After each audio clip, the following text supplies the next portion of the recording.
বর্তমান সময়ে বাংলা টলিউড ইন্ডাস্ট্রিতে এমন একটা জোয়ার বইছে, যেখানে কিন্তু সমস্ত নায়ক কিন্তু নায়কের ভূমিকা ছেড়ে সবাই কিন্তু ডাকাত হতে চাইছে। কেন বলছি? কারণ রঘু ডাকাত সিনেমায় দেব কিন্তু রঘু ডাকাত, আবার দেবী চৌধুরানী সিনেমায় প্রসেনজিৎ কিন্তু ভবানী পাঠক, অর্থাৎ সেখানেও কিন্তু সে ডাকাত। আবার রক্তবীজ 2 সিনেমায় অঙ্কুশও কিন্তু একজন ডাকাত। তো সব কিছু মিলে জিৎ বা কেন পিছিয়ে থাকবে? সেও কিন্তু এখন ডাকাতের চরিত্রে অভিনয় করতে আসছে, এবং সিনেমাটির নাম হচ্ছে কেউ বলে বিপ্লবী, কেউ বলে ডাকাত। অর্থাৎ এখানে কিন্তু জিৎ ডাকাত সেজে এবার মার্কেটে আসতে চাইছে তার নতুন সিনেমা নিয়ে। তো কেমন হতে চলেছে সিনেমাটি, সব কিছু নিয়ে আলোচনা করব, দেখতে থাকুন শেষ পর্যন্ত এই ভিডিওটি। নমস্কার বন্ধুরা, সম্রাট ফিল্ম রিভিউ চ্যানেলে সবাইকে স্বাগত।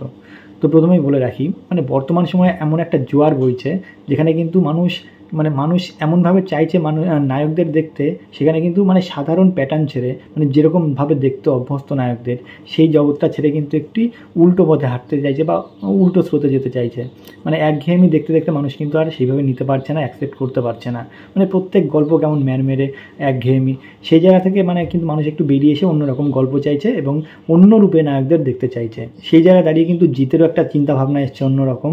পথিকৃৎ বসু তার নতুন সিনেমা আনছে, কেউ বলে বিপ্লবী, কেউ বলে ডাকাত। সেখানে কিন্তু অনন্ত সিংহ, বিপ্লবী অনন্ত সিংহর ভূমিকায় অভিনয় করতে চলেছে জিৎ, এবং সেখানে কিন্তু অনেকে ভাবতো যে বিপ্লবী অনন্ত সিংহ ডাকাত, বা সাধারণ মানুষের চোখে কিন্তু অনেকে কেউ ভাবতো অনন্ত সিংহ কিন্তু কেউ ডাকাত হতে পারে বা বিপ্লবী হতে পারে।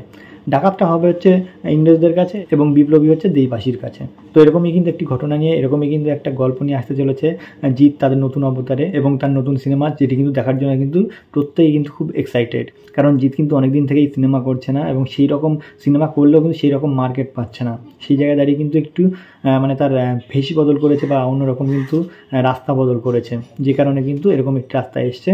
পথিকৃৎ বসু কিন্তু খুব যে এক্সপিরিয়েন্স আছে এমনও নয়, নতুন পরিচালক, বয়সও কম। তো সেই জায়গায় দাঁড়িয়ে কিন্তু তার মধ্যে একটা চিন্তাভাবনা এসছে যে জিৎকে নিয়ে এরকম ধরনের সিনেমা করা যায়।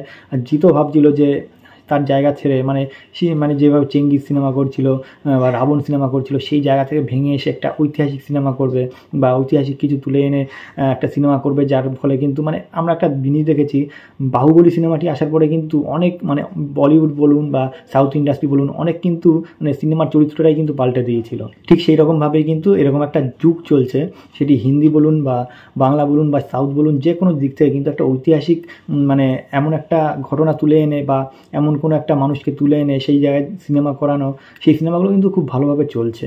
তো সেরকমই কিন্তু একটা মাথায় এসছে, আইডিয়া আসছে পথিকৃৎ বসুর। কারণ ইতিমধ্যেই কিন্তু মার্কেটে পরপর কিন্তু বেশ কয়েকটি সিনেমা চলে এসছে, ট্রেলার চলে এসছে, যেগুলো কিন্তু রিলিজ হওয়ার কথা, রিলিজ হওয়ার পথে রয়েছে। এই পুজোয় কিন্তু পরপর এমন 3টি সিনেমা রিলিজ পাবে, যেখানে কিন্তু প্রত্যেকেই মূল চরিত্র যারা অভিনয় করছে প্রত্যেকেই কিন্তু ডাকাত। তো কী বলবো, 2025 সালের এই পুজো কিন্তু পুরোপুরি একটা ডাকাতের রাজত্ব তৈরি হবে, দেখেই বোঝা যাচ্ছে। কারণ ইতিমধ্যেই কিন্তু প্রত্যেকটি সিনেমা হলে আপনি যখন যাবেন ডাকাতদেরই দেখতে হবে। তো সেই জায়গায় দাঁড়িয়ে জিতের মধ্যেও একটা ব্যাপার ঘটছে, কারণ হচ্ছে প্রত্যেকে যখন অন্য লাইনে চলছে, অন্য রাস্তা দিয়ে হাঁটছে, জিতও কেন পিছিয়ে থাকবে? তো সেই জায়গায় দাঁড়িয়ে কিন্তু জিতও এগিয়ে এসছে, সেও কিন্তু একটা ডাকাতের চরিত্র অভিনয় করছে। ডাকাত, বারবার ডাকাত বলবো কি বিপ্লবী বলবো আসলে বুঝতে পারছি না, কারণ সিনেমার নামও এমনভাবে রাখা হয়েছে। কেউ বলছে কেউ বলে বিপ্লবী, কেউ বলে ডাকাত। বিপ্লবী অনন্ত সিংহ একজন সত্যিকারের বিপ্লবী ছিল, কারণ ইংরেজদের সঙ্গে কিন্তু সে অনেক রকম ফাইট দিয়েছে। সেই জায়গায় দাঁড়িয়ে কিন্তু তাকে বিপ্লবীও বলা চলে এক কথায়, এবং সে যে একজন পরাক্রমশালী ব্যক্তি ছিলেন সেই বিষয়ে কিন্তু কোনো সন্দেহ থাকার অবকাশ নেই। সে একজন সত্যিকারের দেশপ্রেমীও বলা যায়। আর সব থেকে বড় কথা হচ্ছে জিতের যে মার্কেট ভ্যালু রয়েছে, সেই জায়গায় দাঁড়িয়ে কিন্তু দেব যে পরিমাণে সিনেমা করছে, যেসব গল্প নিয়ে সিনেমা আসছে, সেই জায়গায় দাঁড়িয়ে কিন্তু আমি গ্যারান্টি দিয়ে বলতে পারি জিতের ফ্যানরাও কিন্তু অনেকটাই আপসেট। কারণ জিত অনেক দিন ধরেই কিন্তু সেই রকম সিনেমা মার্কেটে প্রেজেন্ট করতে পারছে না। যে জিত একসময় কিন্তু পুরো টলিউড ইন্ডাস্ট্রিকে কাঁপাতো, প্রচুর প্রচুর ভালো ভালো সিনেমা দিয়েছে, সেই জায়গায় দাঁড়িয়ে কিন্তু জিত অনেকটাই পিছিয়ে পড়েছে রেসের দিক থেকে। তো সেই জায়গায় দাঁড়িয়ে জিত আবার উঠে আসবে, এরকম সিনেমার মধ্য দিয়ে উঠে আসতে পারে কিনা বা সিনেমাটি কেমন হয় সেটি কিন্তু পরবর্তীকালে জানা যাবে। সবেমাত্র কিন্তু একটা কী বলবো, ফার্স্ট লুক টিজারও বেরোয়নি, ফার্স্ট লুক পোস্টারও বেরোয়নি, জাস্ট কিন্তু অ্যানাউন্স হয়েছে যে জিতের এরকম একটি সিনেমা আসছে। শুধুমাত্র টাইটেল রিলিজ হয়েছে, এবং টাইটেলটির সঙ্গে কিন্তু দেখানো হচ্ছে যে জিতের মেকআপ, ফার্স্ট লুক খুব শিগগিরই আসবে, এবং সেটি কিন্তু আর কিছুদিনের মধ্যে কিন্তু রিলিজ করে যাবে। তো সেই ভিডিওটি আমি অবশ্যই ডেসক্রিপশানে লিঙ্ক দিয়ে দেবো, আপনারা যারা এখনও দেখেননি দেখে নেবেন, তাহলে কিন্তু একদম ক্লিয়ার হয়ে যাবে যে জিতের কিন্তু মেকআপ দেখাচ্ছে যে বিভিন্ন রকমভাবে তার অ্যাকশান করছে। কারণ অ্যাকশানও যে হবে সেটি কিন্তু দেখেই বোঝা যাচ্ছে, বিভিন্ন রকম কিন্তু ট্রেনার এনে এনেছে, মাস্টার এনেছে, তাদের দিয়ে কিন্তু লাঠি খেলা শেখানো হচ্ছে জিতকে। অর্থাৎ একটা যেহেতু ঐতিহাসিক সিনেমা ঐতিহাসিক প্যাটার্নে তৈরি হবে, সেই জায়গায় দাঁড়িয়ে কিন্তু অবশ্যই এগুলোর দরকার আছে। মানে একটা ঐতিহাসিক মোমেন্ট আমরা প্রত্যেকেই ভালোবাসি যে ঐতিহাসিক কিছু সিনেমা, মানে আমরা যেসব গল্প আমরা জানি বা লোকমুখে শুনেছি বা আমরা ইতিহাস বইতে পড়েছি, সেগুলো বাস্তবে দেখতে প্রত্যেকেই কিন্তু একটা এক্সাইটমেন্ট কাজ করে প্রত্যেকের মনে, সেগুলো দেখতে চায়। তো সেরকমই কিন্তু গল্প নিয়ে আবার কিন্তু জিৎ ফিরছে। এই প্রথমবারের মতো কিন্তু একটা ডাকাত চরিত্রে অভিনয় করতে দেখা যাবে জিৎকে, মানে প্রফেশনাল ডাকাত যাকে বলে। এর আগে হয়তো ভিলেনের চরিত্রে অভিনয় করেছে, সেটা আলাদা ব্যাপার, কিন্তু প্রফেশনাল ডাকাত হিসাবে ডাকাত সেজে অভিনয় করছে, এরকম কিন্তু প্রথমবার দেখা যাবে।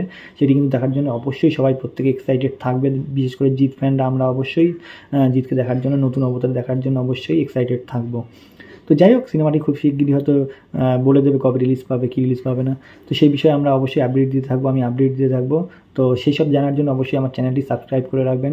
তো আর বেশি কিছু বলবো না, ভিডিওটি এখানে শেষ করবো। ভিডিওটি ভালো লাগলে অবশ্যই লাইক, কমেন্ট এবং শেয়ার করবেন। নমস্কার।